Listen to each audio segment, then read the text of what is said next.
What's going on, Los Angeles? Welcome back to the Rams Skinny here on the LAFB Network. We are Los Angeles Sports. Hope everyone had a fantastic Thanksgiving and holiday week.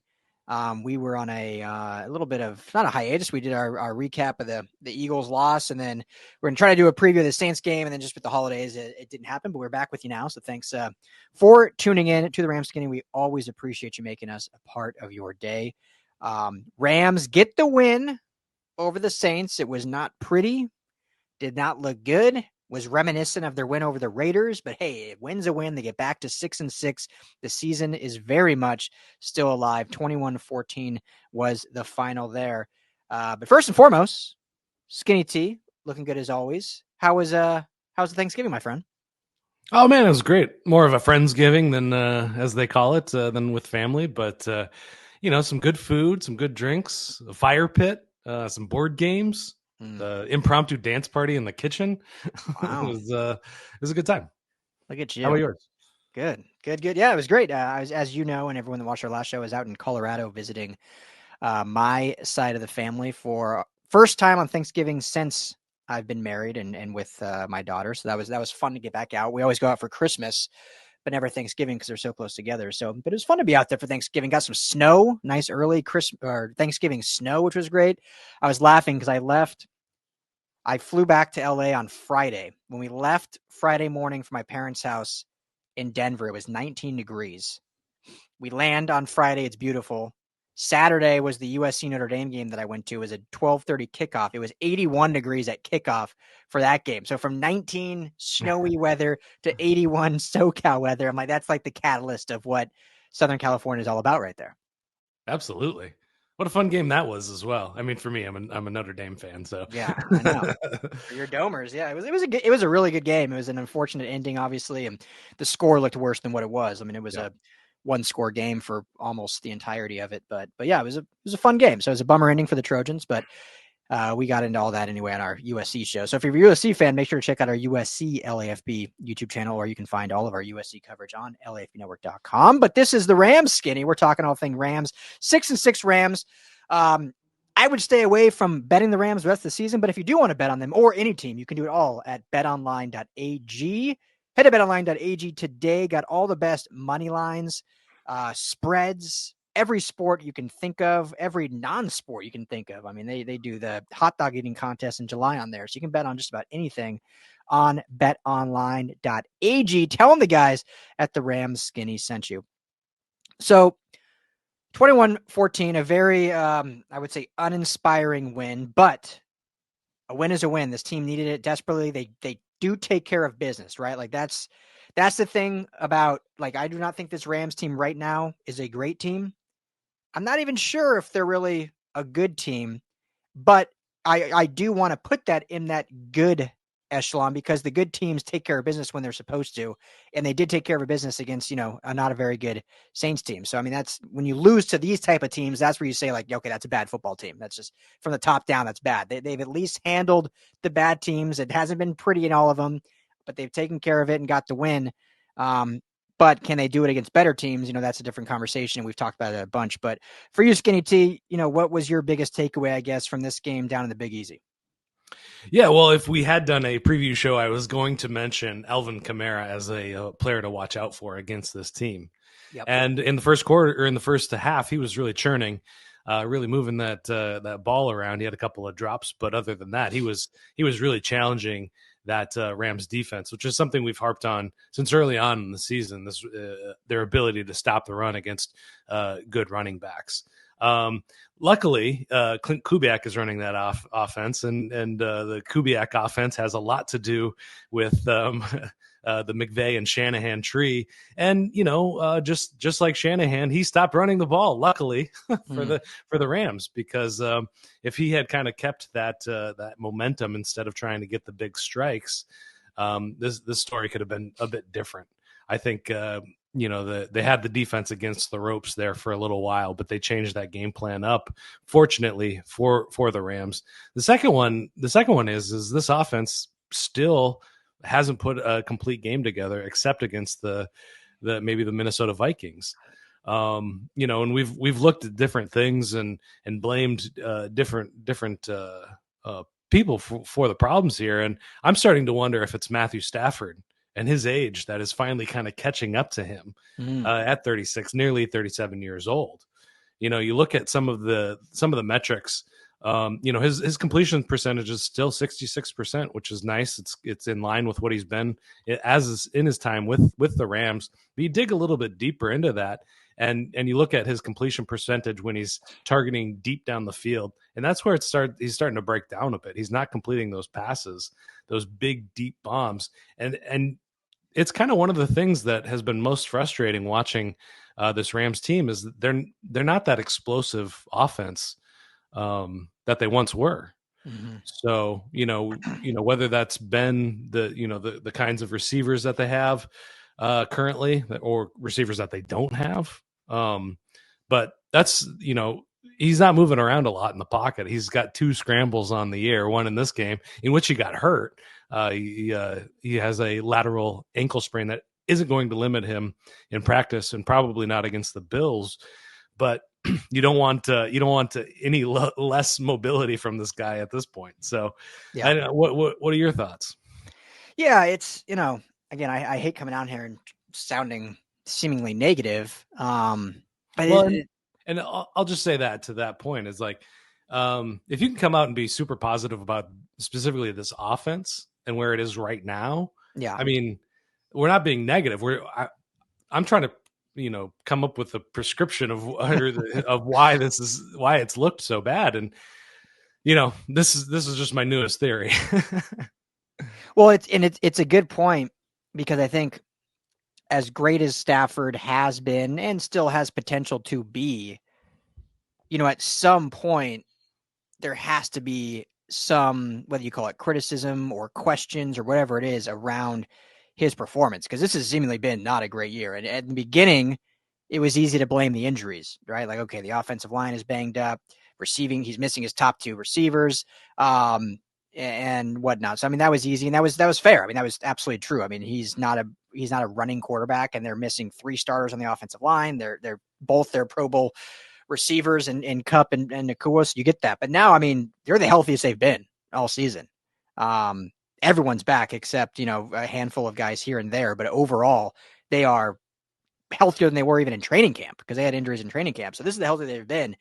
And you're going to barely put up 21 points on the Saints. And even the 21 points, it was like a struggle to get to that and struggle to get rhythm on the offense. And it's like every time maybe they would have a good drive, then they would take 2 steps back and get back into, worrisome ways of not being able to move the football. And so it is starting to be, we've been highly critical on McVay and his play calling, but it's a good point, Skinny. Like, how much of this is on Stafford? Like, is he losing something in terms of not necessarily arm talent, but, is there a deeper thing in terms of, progressions or reading the defenses or whatever it may be? And I don't know yet. I need to watch more of the tape to do it. I mean, this game was over, Thanksgiving weekend, so I need to kind of get back and maybe dive in the lab a little bit more. But it is worth thinking about because as deficient the offense has been, Stafford through his career has always carried offenses to greater heights. And I would not say that's the case this year. If anything, he's almost bringing them down. I'm not saying like he's a bad quarterback or this or that, but I mean, this is his 4th game this season under 200 yards passing. Yeah, something like that. It was. Yeah. He's only had, I counted him up, 16 games with fewer passing yards than this in his illustrious long career. There's only a handful of games, and there's only one game that he did worse than this one, which was that 154-yard performance. And, another number I was looking at was, the PFF's big time throws, which, has a longer definition, but it's essentially, is this quarterback pushing the ball down the field and finding guys that are open or hitting contested catches and things like that. He's only hit 16 this year. So last year he hit 37. In the Super Bowl year was 47. So that's a big drop off there. And that's really what Stafford was known for, was his ability to, he's going to put the ball in harm's way. He's going to be slinging it out there. But his ability to really stretch the field with that arm talent, he can hit Cooper Kupp in the mid range still, and Puka Nacua in the mid range, but that was kind of an X factor that seems to have gone away for him. So yeah, I mean, it's something that we've known is going to be his age is going to affect him at some point. It didn't look like it early on in the season, but he's getting. I've said it a bunch. He's getting hit a ton. He got hit a ton in this game as well, and it's not getting easier for him. It doesn't seem like, and his inability to move around in the pocket, to move the pocket. You look at the late years of Tom Brady. He was still able to kind of maneuver in the pocket and slice up defenses in that way, finding just enough room. And I just I'm not ready to throw any dirt on it, but his age is showing, and the amount that he's gotten beaten up over his years with the Rams is showing as well. Yeah. I mean, as they say, father time is always undefeated, right? So Brady was the one QB that kind of outdueled it for as long as possible. And he kind of retired at a time when he was still very, very good. He ultimately probably could have played if he really, really wanted to another year or two, but decided to kind of hang it up when he was still on that elite status. And again, not saying Stafford is the wheels are falling off, but it's starting to get to that point where it seems like something is not totally right. And, we'll get a really good indication this next week against Buffalo, who has a really good pass rush, a really good overall defense, obviously one of the best teams in football. And Stafford, throughout his career, has always kind of risen to these bigger moments. And so maybe this year is a weird year where he's kind of playing to his competition, plays down to remember his other really bad game was against the Raiders. Raiders are arguably the worst team in football. That was his other really bad game, was against the Raiders and whatnot. So, and then he played really good against the Vikings. So, I mean, maybe we'll see a MVP style performance from Stafford this weekend against the Bills, which we'll talk about later. But yeah, let us know your guys' thoughts. What do you guys think? Is Stafford still, we've said since Stafford's been your top 10 quarterback, no questions. Guy gets disrespected way too much. We said going into the season, top 10 quarterback based on what he did last year, just what the team did last year, all this hype going into it. Now you give him this offensive line, you give him these running backs, these weapons, he's going to have a top 10 performance, and it just hasn't been there. And again, early on, the injuries were easily the excuse, and it was warranted. Now that can't be it anymore. I mean, you can't blame the injuries anymore when you see how healthy this offense is. So there's something there that's just not quite right, whether it's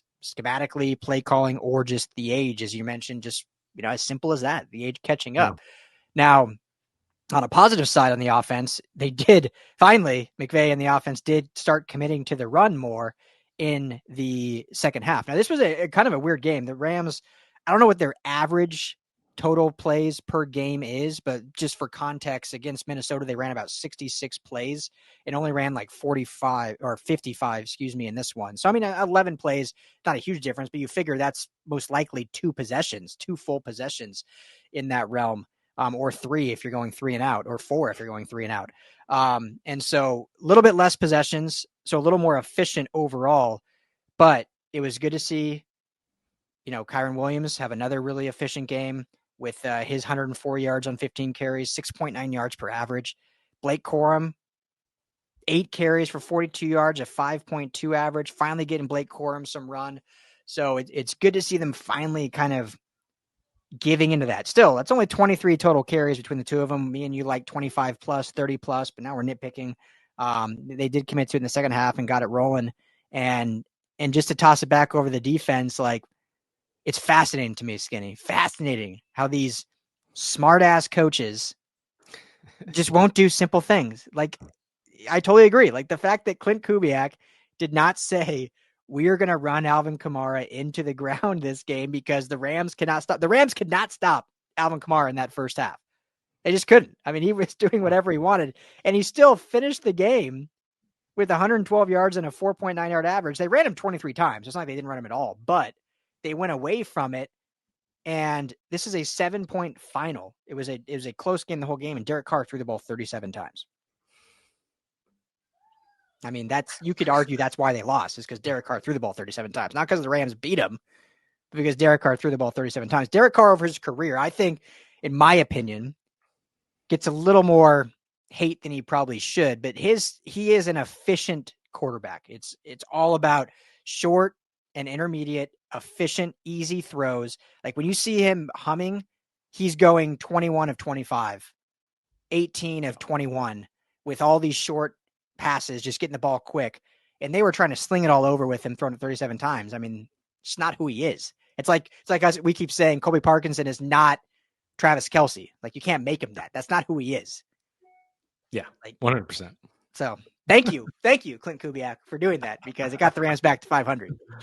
Yeah, and you talk about the running game, and just in the second quarter on scoring drives, Kyren Williams starts the drive 4 yards, 1 yard, and then a strike to Puka Nacua for 18. And you go, this is the first scoring drive. Kyren Williams 8 yards, Kyren Williams 10 yards, Kyren Williams 4 yards, and then a pass to Nacua for 8 yards, and then Kyren Williams runs it in. Another 6 yards for Kyren, and then a 4-yard touchdown. Just compare that to any of the drives. Compare that to the first offensive drive. That was a 3-and-out. What was that? Incomplete pass, 4 yards to Nacua, incomplete pass to Cup, and then you got to punt it. Yeah. That's, I mean, you talk about a matchup against specific teams, and you're looking at the Saints. Pretty good against the pass. I think they were like ranked 10th in EPA per play against the pass, 20th, I think, against the run. I mean, I don't know what to tell you. Like, run the ball.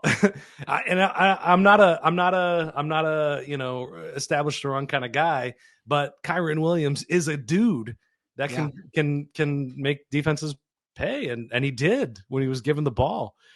And so, I mean, we've beat that dead horse. I feel like, I don't know. I mean, we're gonna keep beating it till, I mean, because and Blake Corum's a dude. I mean, that's why they drafted him, was to have the exact same effect in the running game, regardless who's on the field.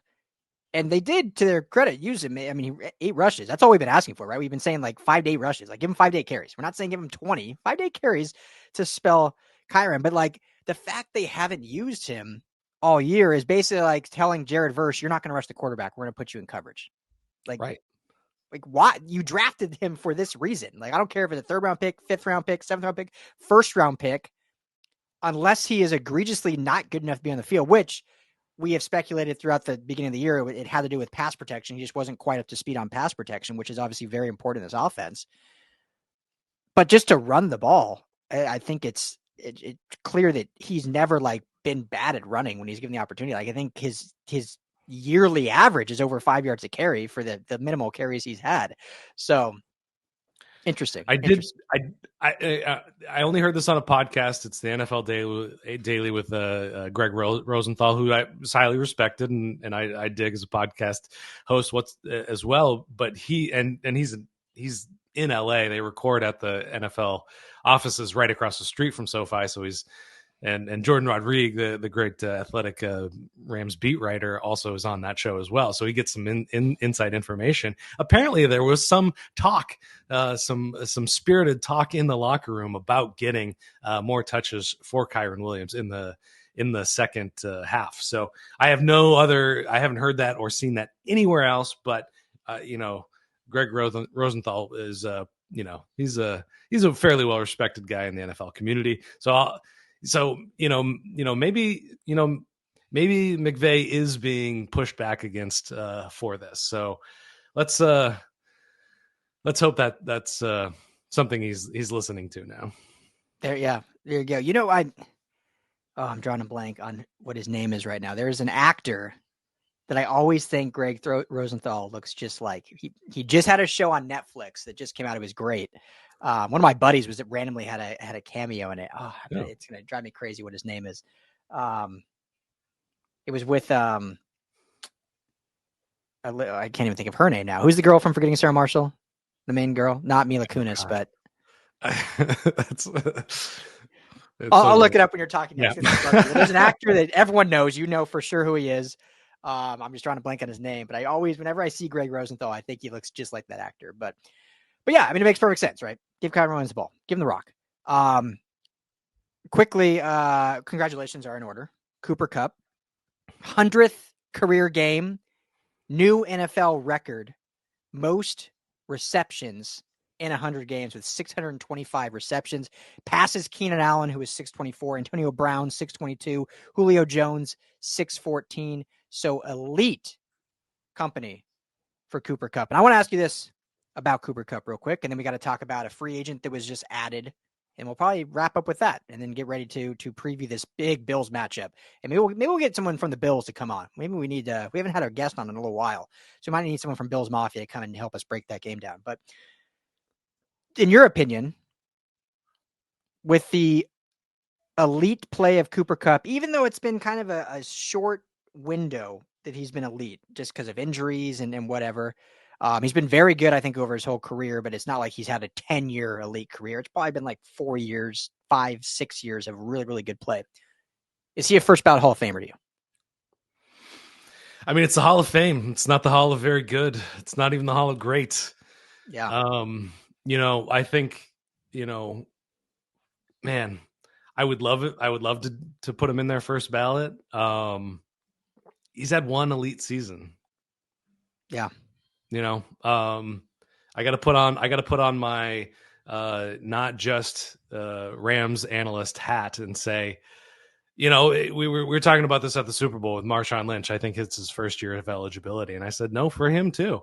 He's a big, huge personality, which is not what Cooper is, but he had a couple of really good seasons. But I mean, the big argument is how many Triple Crown winners have there been that performed at that level. So, if I was a voter, I would not put him in there. As hard as that is for me to say. Yeah, it's like at first, like if someone were to ask me that at first thought, yeah, no brainer. I'd say, yeah, 100%. But then when you really think about it, it's like, yeah, Torrey Holt still not in the Hall of Fame. Reggie Wayne, not in the Hall of Fame. Steve Trasker, not in the Hall of Fame. Steve Smith Sr., not in the Hall of Fame. I mean, there's some really Anquan Bolden, not in the Hall of Fame. Not saying they won't get it eventually, but some really, really good receivers that have not gotten in. And for how good Cooper Kupp has been, how beloved he is, you said it. Like, he's had one elite season, arguably the best season ever. And that's what makes it so hard, because he arguably had the best season ever, which should maybe put him in, but the body of work isn't quite there. But I think ultimately he will get in, especially if he can still grind out a few more good years. Like if he's done after this year, which I don't think he is, I'm not saying that, but if randomly he decided to hang it up after this year, then I don't know if he would. But if he can have 2 or 3 more good years, maybe one more playoff run, I think he'll get in. And here's why. I think when I look at Hall of Fame potential, I look at during your era, could you be called the best at your position? So like there's a big argument obviously on this network and among LA, like Phillip Rivers, will he get in the Hall of Fame? In my opinion, he won't, because as good as Phillip Rivers was, he was never the best at his position. Like every year he was like 4th, 5th, 6th, 7th. Like he was in that top 10, but he was never better than Brady, never better than Manning. Even Roethlisberger and Eli Manning had better seasons than him. He was always just really, really good, but was never the best in his era. Kupp obviously had the 1 year where he was absolutely the best, but I think he's had enough over a 3 to 4 year period where you could say, yeah, Cooper Kupp was 1A or 1B in the NFL. And when you look at someone like Terrell Davis, for instance, running back, and I'm going on a tangent here, but Terrell Davis only had really 4. He only played 7 seasons total. 4 of those 7s, he was elite. 3 of them, he was injury riddled, unfortunately. 1 of those 4, he ran for 2,000 yards, was the best in the NFL, and he's one of the best playoff running backs of all time, and he got in to the Hall. So that would be my argument to say Cooper Kupp does get in, because at his peak, he was the best in the game. Yeah. Even though it wasn't a long period, he could say he was the best, whereas other players, even an Anquan Bolden I mentioned, I don't think you'd ever say Anquan Bolden was the best in his era. He was always top 5. Yeah, and I would definitely put myself in the harsher critic of allowing guys like Terrell Davis into the Hall of Fame. And here's the best case I could probably make for Cooper Kupp is he revolutionized the slot position. Yeah. When that started to become more prominent in the NFL, it was kind of little guys. It was kind of, your spare tire wide receiver that you would trot out there. And he's, Cooper Kupp is a big dude, and he did it in a way that really changed how the entire league viewed the position. Also, thanks to Sean McVay, who recognized this talent he had in he's the third rounder, right? I don't know why I'm liking, of a third rounder. Changed his offense from, he wanted to go in with a 12 personnel, and he's like, I got Cooper Kupp who can block like a tight end and can catch. It's the 11.5 personnel, and who can run routes at an elite level. The longevity has to play into it, and the injuries definitely have affected his longevity. But I mean, that was the big Devin Hester conversation. Is a specialist, somebody that kind of changed how the position was viewed. Can that be put into the Hall of Fame? And I think that would be my case for it, as somebody that has like a holds it at a very high standard, but historical game-changing things have to be recognized. Exactly. It's and there's hopefully a few more years before there even has to be the debate. Hopefully he still plays for quite some time. I know Rams fans obviously want that. But yeah, you just look at some of the accolades and the records, and to me, that's what puts him in. It's like, okay, here's a dude that was the best at his position, even if it was a short period. But most catches now in a 100-game period ever in NFL history. Triple crown, all that. So anyway, that's another conversation. Just thought I'd bring it up because he broke this record on. He got overlooked. Like, no one really talked about that. That's a pretty big deal. Like 100 games, most receptions ever in NFL history. Like, that's pretty good. With all the injuries, he's still number one. Yeah, maybe it took him a little longer to get there, to get to 100 games. But yeah, that's true. Okay, last bit of business, and we'll wrap this up. Another defensive cornerback joining the Rams, former first-round pick, former teammate of Cameron Curl, Emmanuel Forbes from Washington. The Rams claimed him off waivers. What's your thoughts on this move? I mean, it's a good high risk, low reward, high risk. High reward. Maybe I'm Freudian. There we go. I'm Freudian slipping that. Yeah, I think they've been looking for answers in the secondary. I think, why not? They've been really, really bare at that position on the depth chart. So I think you got to try all sorts of things. McVay came out and said that he was high in their valuation when he was being drafted. I have not watched much of his tape. There hasn't been much tape to watch this year. I think he's only played any significant amount of time for the Commanders in 3 games. The Rams always seem to have one of these reclamation projects every year where they're able to turn a guy around, where he's able to get another contract, or find a good spot for himself on the team. So I like the risk. I like, they didn't risk a lot. There is something about roster positions available, with Tyler Higbee coming back on the active roster, and then Troy Reeder and John Johnson coming off the IR. So that's something to keep in consideration, keep an eye on. He might not last that long, depending on kind of how we practice over the next couple of days and weeks. So what are your thoughts? Yeah, I agree with you, but it's worth the risk. The dude was a first-round pick last year, not like 5 years ago. This isn't like a Tre'Davious White where, he was a first-round pick and all-pro 3 years ago with injuries, and is he back to his normal self? I mean, he was a rookie last season, 16th overall, and obviously hasn't worked out. He wasn't Dan Quinn's pick. Dan Quinn's, Adam Peters is the new GM in Washington. Dan Quinn's the new coach. They have a new regime, so he wasn't their pick in 23 since they weren't there. So it's one of those maybe where it just didn't fit, didn't work out. I don't know much of his backstory, I'll be honest. Like, I don't know if there was off the field stuff or locker room issues or whatnot. But as we've always said, the Rams, and in this Sean McVay era, always take on these reclamation projects and seem to get the most out of them. I mean, you can go down the list of all these different players. Even just look at the secondary when they got like Marcus Peters, and he had a couple good stints with the Rams, and Aqib Talib wasn't really on a down, but came and did some good things with the Rams. And you could just go down the list of different players that they've brought in. So, I mean, claim them off waivers. Cool. You lose your waiver spot. You're paying them pretty cheap. Like, they need secondary help, clearly. if he can't beat out one of these undrafted guys, then no one's the wiser. Like, why not give it a shot? Or you can even store him on practice squad and see if he can develop. Because again, the dude's 23 years old, drafted just last year. So as long as you can kind of keep him around and for cheap, like, I see zero issue with it. And if you end up getting that first round talent to come out, this is a home run, and you just scored big time on what you're able to get. So defensively, anybody I think can help this team. So why not throw darts at the board and see what hits? Yeah, 100%. And shout out to Aubrey Pleasant, who's, you mentioned, rookies that are starters, undrafted rookies that are contributors to this team in big ways. So I think all that gives them a good landing spot. And I wanted to shout out, before we move on to anything else, Jordan Whittington as a punt returner, 100 yards on 3 punt returns. First time since 2017 any Ram has gotten over 100 yards as a punt returner. Insane. So one of my guys finding a good role for himself on the team, averaging 28 yards a return, which is more than Pharaoh Cooper had when he was elected to the first team All-Pro. Obviously, he did it he was doing it a lot more.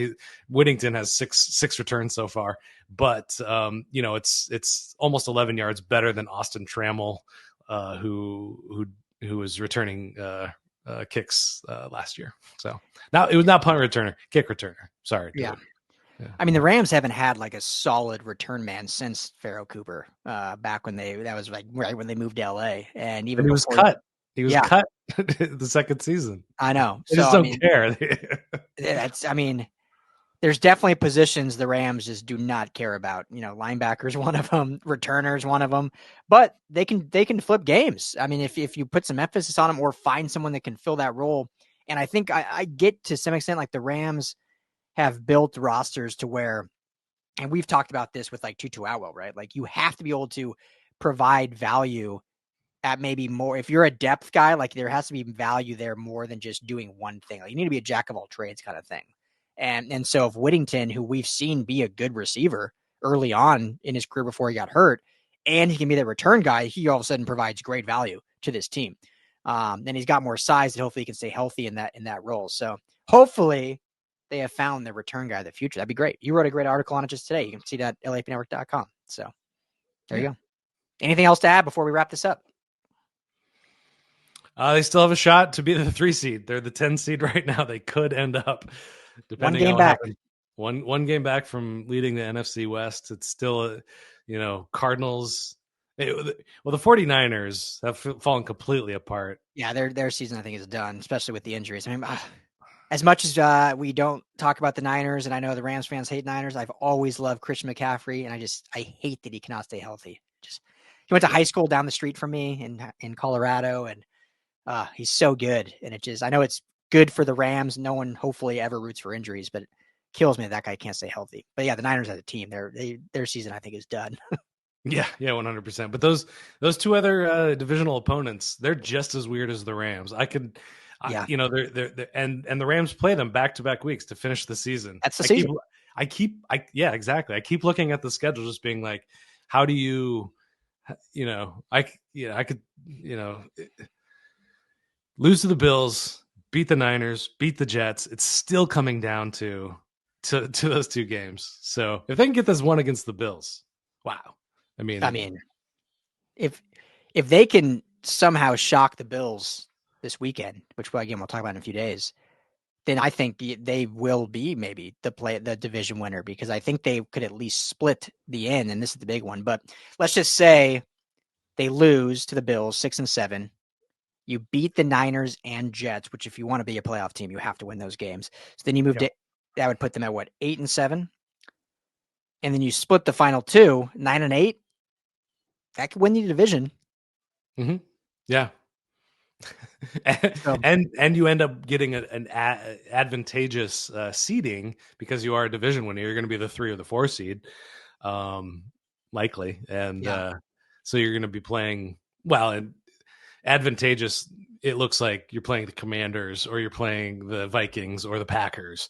So I don't know if that's advantageous, but it looks good on paper, which I think the Rams fans are going to root for this season. Yeah, still a home game. So yeah, you got to go 3-2 over their final 5, which is doable. Is doable for how up and down this team has looked. It's doable. But we'll get into that next few days as they take on the Bills. So, Skinny T, thank you as always. Thank you, Rams fans, for hanging out with us. Let us know in the comments your thoughts on this team and your hope, I guess, for the rest of this year and how they finish up. So, but this is the Rams Skinny on the LAFB Network. Make sure to hit that like and subscribe button on the Rams LAFB YouTube page if you're not on YouTube. Easy to find, Rams LAFB. You can find the podcast Rams Skinny anywhere you get your podcasts, Apple, Spotify. Just search Rams Skinny. And of course, everything involving the Los Angeles Rams is on our website, LAFBnetwork.com, the LA fan base network. We are Los Angeles Sports. Thank you, Ramley. Appreciate it. Everyone be well. We'll talk to you all in just a couple days.